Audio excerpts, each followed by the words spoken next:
remember, people during end of life are disempowered because, oftentimes when people age, they lose their self-respect and their dignity because they start to associate themselves with the disease instead of remembering the person that they are. Right. So this whole life review process separates themselves and they can regain their self-worth. So we're empowering the patient. So we do that by asking, you choose who you want to share your legacy with after death.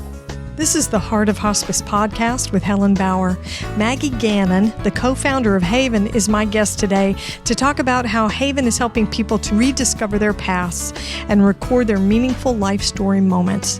Whether you're a family caregiver or an end-of-life professional, the Heart of Hospice podcast is here to enhance your hospice experience by connecting you with information you can use about end-of-life care.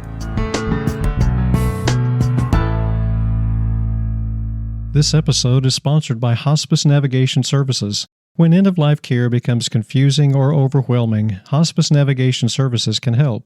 Hospice navigators are hospice professionals with at least 10 years of hospice experience, trained to provide accurate, unbiased information.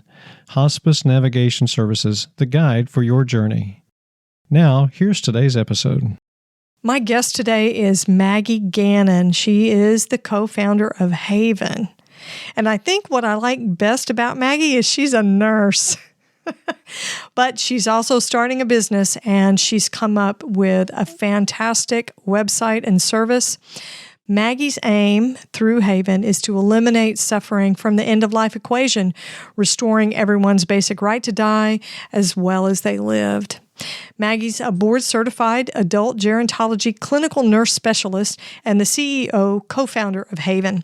She worked caring for head and neck cancer patients for over 25 years and saw a lot of patients suffering needlessly during end of life.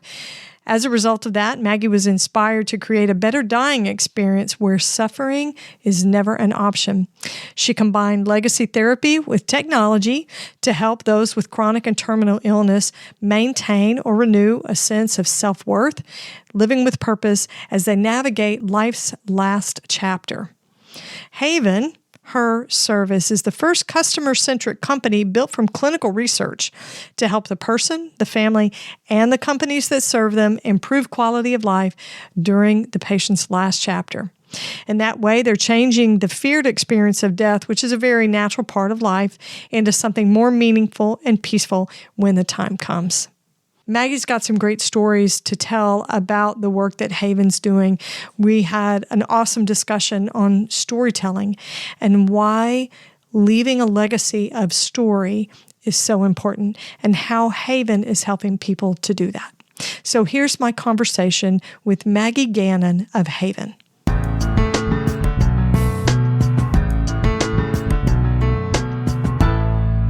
Maggie, welcome to the Heart of Hospice podcast. It's so great to see you today.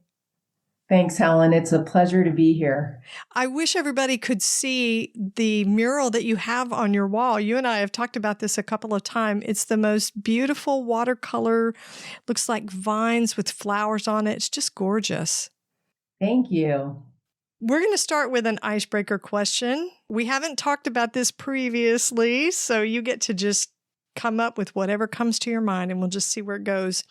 If you could have any person over for dinner, somebody who's already died, somebody who's passed away, who would you pick and why? Wow. That's a good question. That's a big question, right?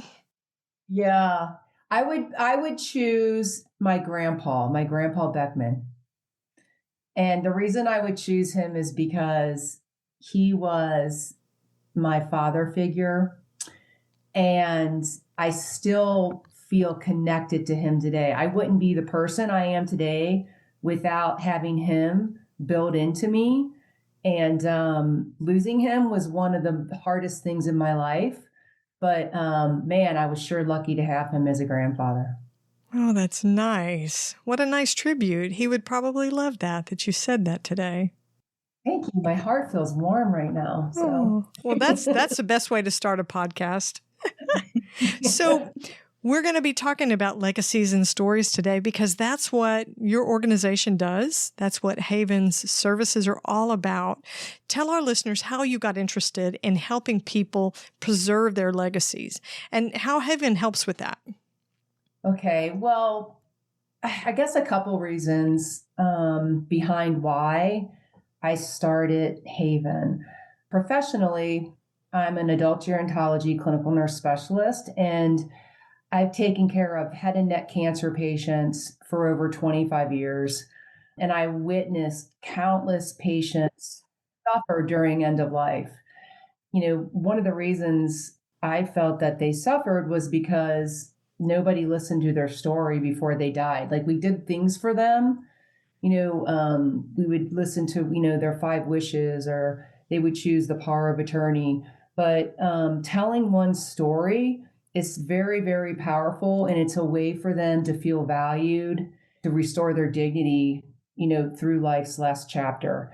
So that was the professional impetus behind Haven. And after witnessing all these patients, it got really real for me personally when my husband was diagnosed with leukemia. And that was really the linchpin behind everything, because, when it happened so abruptly and it was like getting hit with a bag of bricks, all I kept thinking about is, if he was going to die, what did we have to remember him by? Because it just happened so quickly. Like, how is he going to tell his story? How was I going to preserve his story for later? And it really, I knew I had to do something, because that story piece is so powerful. And it's a way for people to gain peace and serenity instead of suffering. And, nobody should suffer during end of life. It shouldn't even be an option. Right. So the stories that Haven helps to preserve and to memorialize, why do you think it's so important for people to tell those stories?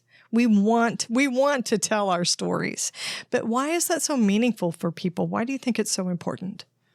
Well, I'm reminded of that commercial about cotton, the look and feel of cotton, the fabric of our lives. Yeah. And really, that's what our story is. Our legacy is the fabric of our lives. That story piece, we've been telling stories forever, and it helps somebody not only find meaning and value in the life that they've lived and the life that they're going to continue to live, but it's also like a way to share one's experiences with the rest of the world, so they can make informed decisions about how they want to live their life. And, and his stories can be so colorful, and they can be about a life lesson, or they can just be about a memory of sitting in the sun with your best friend, right? Or, the moment you met your spouse, your first date, your first kiss. There's so many different types of stories of sorrow. It encompasses being human, that story element. Having those stories pass from generation to generation, before all the technology and the written word and, formal access to education and books and things like that, that's exactly how we passed on those stories. And I remember, I have 2 daughters, and I remember them sitting with my mom, who had a tendency apparently to be a very naughty child, and sharing some of these stories about things she did to her sister. Winding a comb up in her hair all the way to the scalp to where it wouldn't come out, because my aunt had curly hair. And my kids were just enthralled with this story of their grandmother as a naughty little girl getting into trouble. Granted, hopefully that's not a life lesson that my kids needed, but, to have that, part of my mom's legacy will be that she was funny and she told these stories, and the time that she invested while telling them to my kids and to the rest of us, I think that itself was an investment in who we are as a family from generation to generation. Absolutely. Yeah, there's a lot of power. There's a lot of power in storytelling. In hospice, we call it life review. Yes. So Haven has basically has created a place for us to do our life review to where we can share it and perpetualize it, if that's a word, perpetualize. But Haven provides that place. Obviously, the stories and the legacies, the photos and the videos, things like that that get posted and put into Haven's website, it's impactful for families, right? We know it's important for us to be able to tell our own stories, but why is it so meaningful for families and loved ones to be able to have those stories and photos? Because it's a way for them to stay connected to the person that they love after death. It's tangible. You can, going back to read somebody's words that they wrote to you, it's so healing. And, it's a way for people to reach beyond, the grave or the other side to still, build into the people that they love and to help them through good times and bad times. Right. So somebody's story to their grandchildren could be, you know what? I lived through the Depression and, this is what I did to survive. And, that fills someone with not only, pride and honor about the person that lived through that hard time, but it informs their life about, well, what am I going to do if I'm going through this? What would Grandpa Beckman have done? Right. To have that story.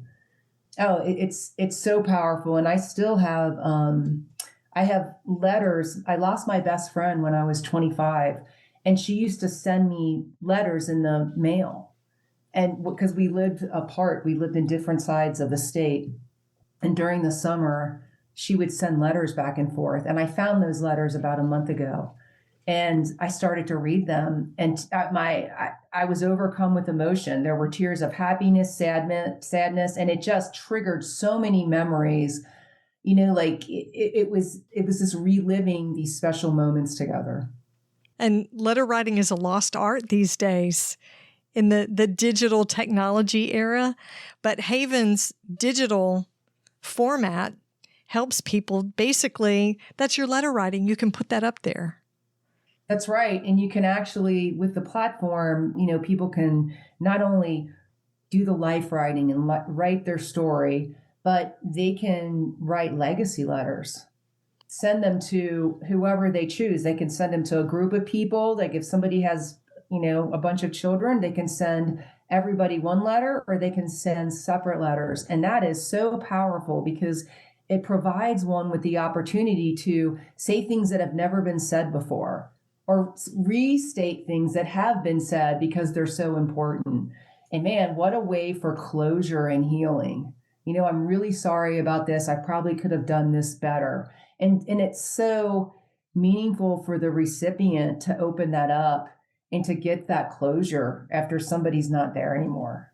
So with the website, users can send these letters now, or they can send the letter after they die.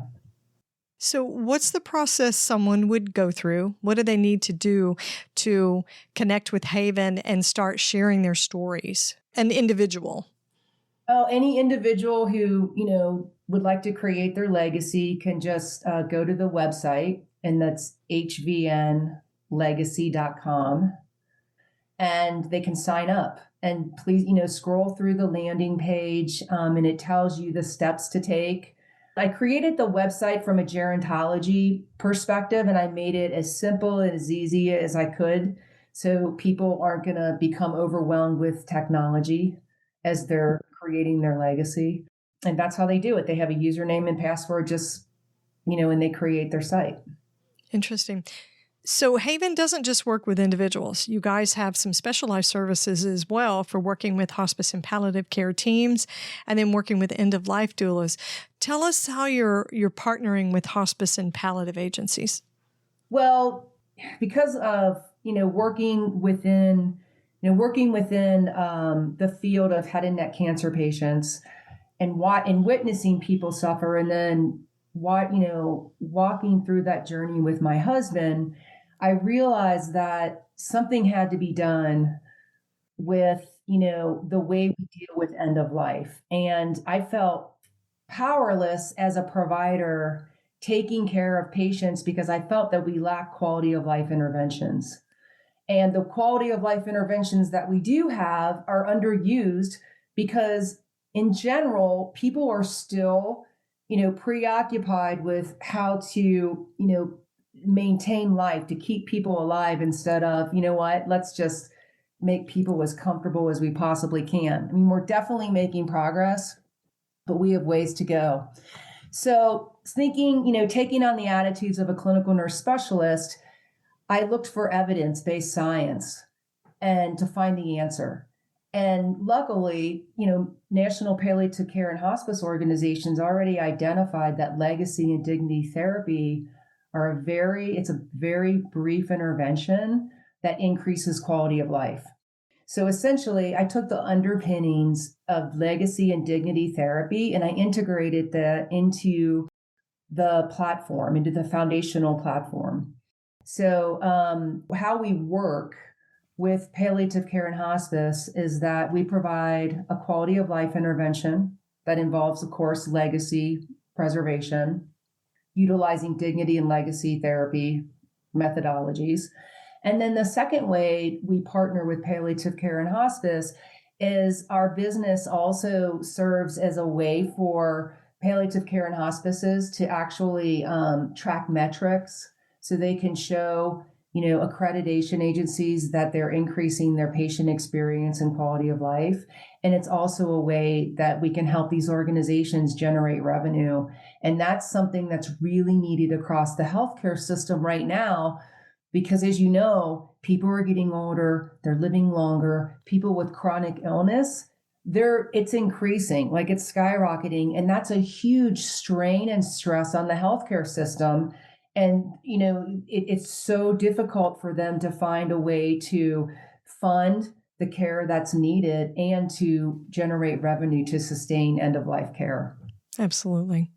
So when an agency partners or when an individual goes in and signs up and begins to utilize Haven, can they upload documents and photos? What kind of things can they put into the system there?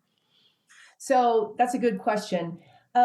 We have it's very robust. Our legacy platform is. So we use different modalities. We use storytelling, and we have a life review section. So clients can choose different categories to write about. So the care team kind of, they do the life review and they say, here's the categories. And then that gets that conversation starting. So they're creating their life story. The other legacy interventions are uploading a photo, so there's unlimited space for photos. They also have a choice to decide who they want to share their legacy with after they die. So remember, people during end of life are disempowered because, oftentimes when people age, they lose their self-respect and their dignity because they start to associate themselves with the disease instead of remembering the person that they are. Right. So this whole life review process separates themselves and they can regain their self-worth. So we're empowering the patient. So we do that by asking, you choose who you want to share your legacy with after death. Right. You choose a charity to donate to in your memory. So Maggie, is Haven secure for people that are, uploading photos and personal letters and things like that? What kind of security does Haven provide? Haven has a very fortified security wall and everything is password protected. Okay, so Haven doesn't just stop at individuals, and then they don't just stop working with hospice and palliative care teams. You guys also have a separate section for end-of-life doulas, which is a huge movement across the United States these days. And thank goodness for them. They are amazing people doing very intense, amazing, valuable work. So Haven also has a section to partner with them. How do you guys partner with end-of-life doulas? Well, you brought up some good points about doulas. They are a very, very rapidly evolving profession. And thank goodness, because they're filling that gap right now. Because, in the healthcare system, we're short-staffed. I think True. This year alone, we're short-staffed 1 million nurses across the United States. So doulas, thank goodness, have this specialized training and this sensitivity to actually, create this compassionate space for people that's needed when they're dying. And with our platform, we're giving them a platform that's rooted in evidence-based science, so they can really and firmly and squarely take the seat with the medical profession, because they're using something that the medical profession would use. It's evidence-based science. And again, we're providing them with an end-of-life software solution so they can grow and market their business, and they can also, track what all their clients are doing, because they have their own unique dashboard that reflects their private practice. That's interesting. End-of-life doulas, a lot of them work independently, but hospice teams have begun to incorporate end-of-life doulas into the interdisciplinary team because they bring not just added manpower, which of course we always need, have for years. It's gotten much worse during the pandemic, but they also bring a perspective of companioning that is different. I think it's unique to hospice. They're bringing in meaning making and legacy creation, which is right up Haven's alley, and the rituals that really enrich the end-of-life experience that, let's face it, hospice professionals don't always have the time or the imagination sometimes to be able to offer to patients and families. Absolutely. Yeah. So I love it that Haven is providing that. Navigating end-of-life care can be confusing and overwhelming. Hospice Navigation Services can help you navigate hospice care for the best end-of-life experience possible. Hospice navigators are hospice professionals with at least 10 years of hospice experience, trained to provide accurate, unbiased information. Our team's compassion and respect for quality of life allows them to help you focus on getting the kind of care you want. When you need in-depth information about hospice, a Level 1 navigation session can provide information on what hospice care includes, roles of the team members, and how to choose a hospice agency. A Level 2 session is the best choice if you want to include multiple members of your family or caregiving village, and includes an explanation of hospice costs and coverage. If you have specific questions about a current hospice experience, a question and answer session with a hospice navigator can give you the answers you need. Watch for the launch of the Hospice Navigation Services in January 2023.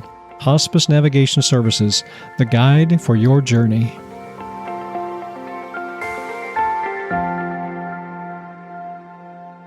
Let's talk about the resources that Haven has available, because you guys have a big list of resources on your website. Can you hit the highlights of that? Because there's a lot. We do. We have a wide variety of resources within the end-of-life ecosystem.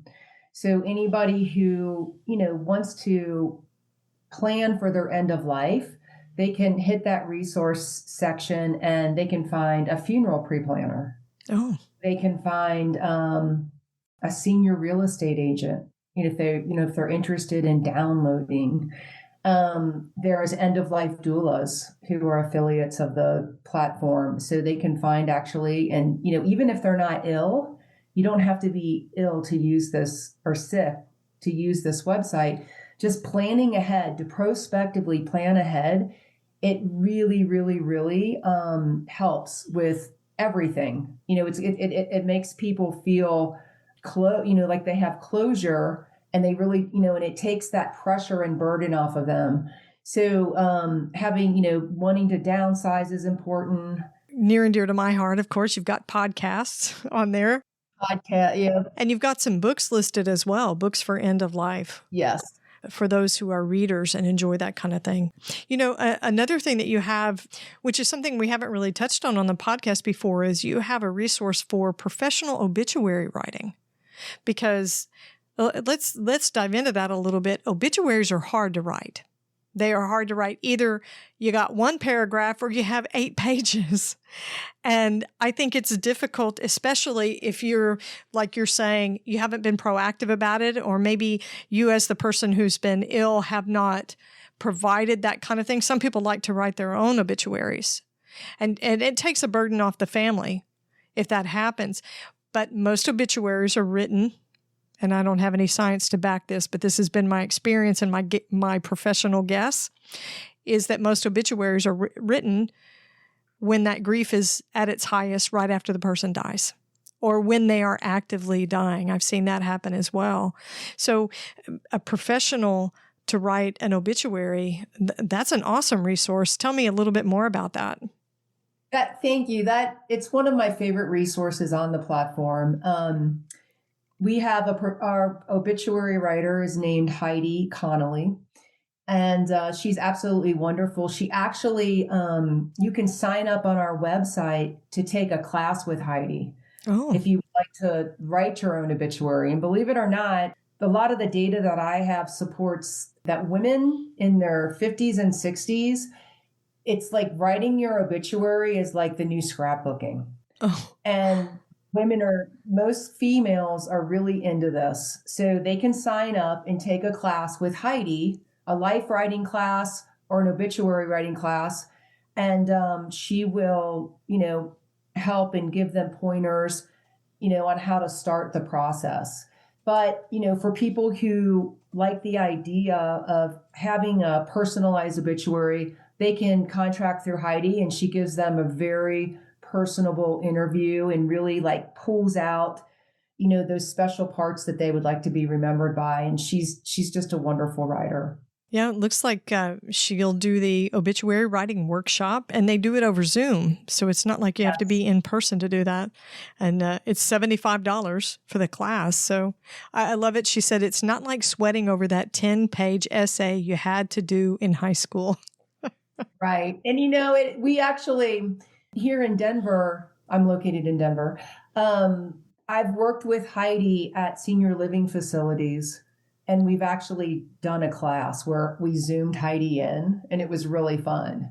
So she engaged a group of seniors, and it was very interesting to see the room transform. Like, people are not exactly sure, and then suddenly they're excited about it. You're like, this is really fun, because again, it's just like with the legacy writing, people are reminded of who they are and the value that they've brought to their life, either on a professional level or with those that they love personally. It's really just another way of storytelling. Yes. For a legacy.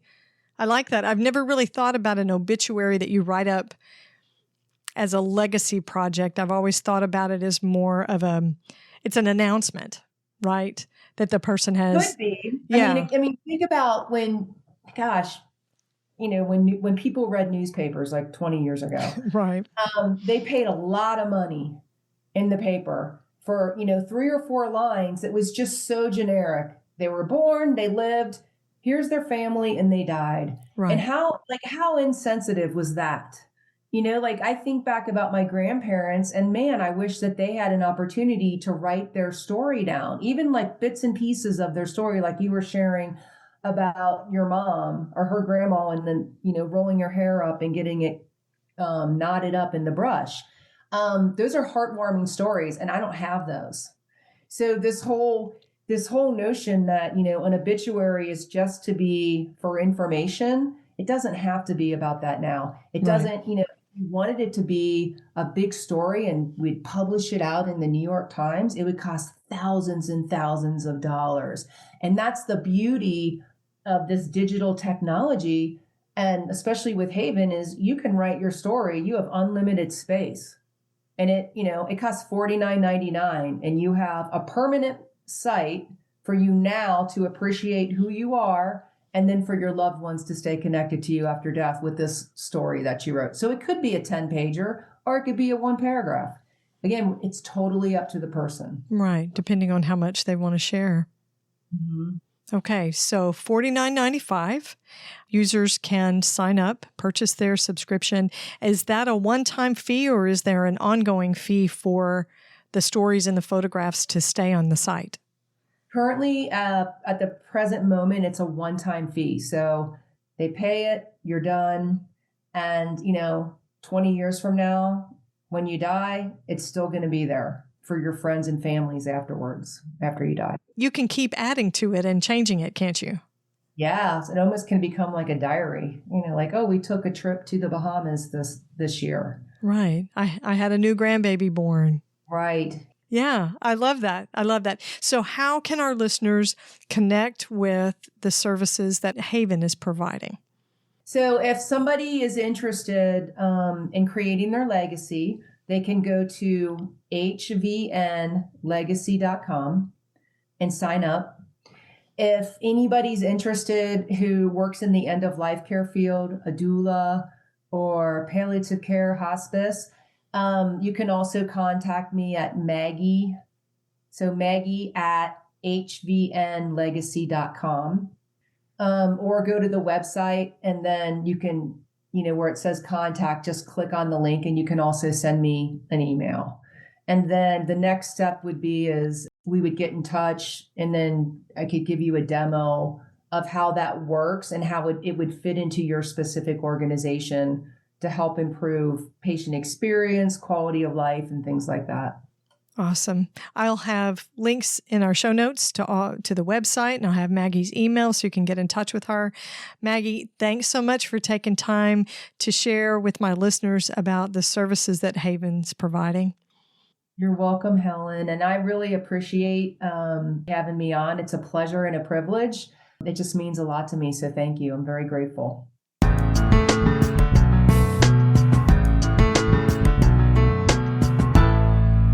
So you see why the work that Haven is doing is so awesome. Storytelling, it's at the foundations of what we do in hospice. We call it life review. You can call it dignity therapy, whatever the term happens to be. But it's all about leaving legacy, creating meaning for family and friends, people you care about. And Haven services allow people to do that. Being able to upload and save written documents and photos, which of course is my favorite part, but being able to tell those stories, the individual letters that you can write. You can choose, actually, Maggie told me off recording, you can choose whether to have the letters released to the recipients right then. You can release to a group, or you can choose to have the letters released after your death. It helps to keep connection going to the people that you love. It informs your family about how you lived, how you survived during difficult times, and it shares all those stories. You can even share recipes and memorabilia, your grandmother's punch bowl that she used at Christmas, that kind of thing. So it's very personalized. And what we know about legacy and dignity therapy is it improves quality of life. Hospice has been doing this for years, but the clincher behind what Haven is doing. Haven can help an agency track the metrics of patients' quality of life, which is so important when you look at hospice care, palliative care. I love the way she's partnering with end-of-life doulas. There's a specialized dashboard for end-of-life doulas. It can be branded, and it has all these different areas that an end-of-life doula can help a patient utilize, or a patient can utilize it on their own. Another great feature of Haven is obituary writing. And let's face it, obituaries are really hard. Either you have to figure out how to compress somebody's life and existence into 5 sentences, a small paragraph, or you have the 10-page essay that makes you have test anxiety and you're wondering if you're even including everything. So obituary writing, when you layer it with the grief and roll it all up into those tasks that end up being that nasty ball of after-death busyness, obituary writing is a task. It's really a job. But there are people who do it as a hobby and people who do it professionally, and that is one of the resources that Haven offers, is access to a professional obituary writer. She even has a workshop that people can attend for just $75, and it's remote. So it's a great way to learn to write an obituary and to practice that if you want to write one for somebody you care about. Takes the burden off the family of trying to figure out how to write that. So Haven's got a lot of fantastic resources. I would suggest that you connect in with them. I'll have links to everything in the show notes, but Haven's website is hvnlegacy.com. N as in Nancy, legacy.com. You'll be able to connect with Maggie there as well. Check out all the different ways someone can use Haven. Be sure to catch the next episode of the Heart of Hospice podcast. You can find more episodes on theheartofhospice.com, and don't forget to subscribe on your favorite podcast platform. You can connect with the Heart of Hospice on Facebook and Instagram, and send me your questions or comments by email to helen@theheartofhospice.com. And remember, no matter who you are or where you are in your hospice journey, you are the heart of hospice.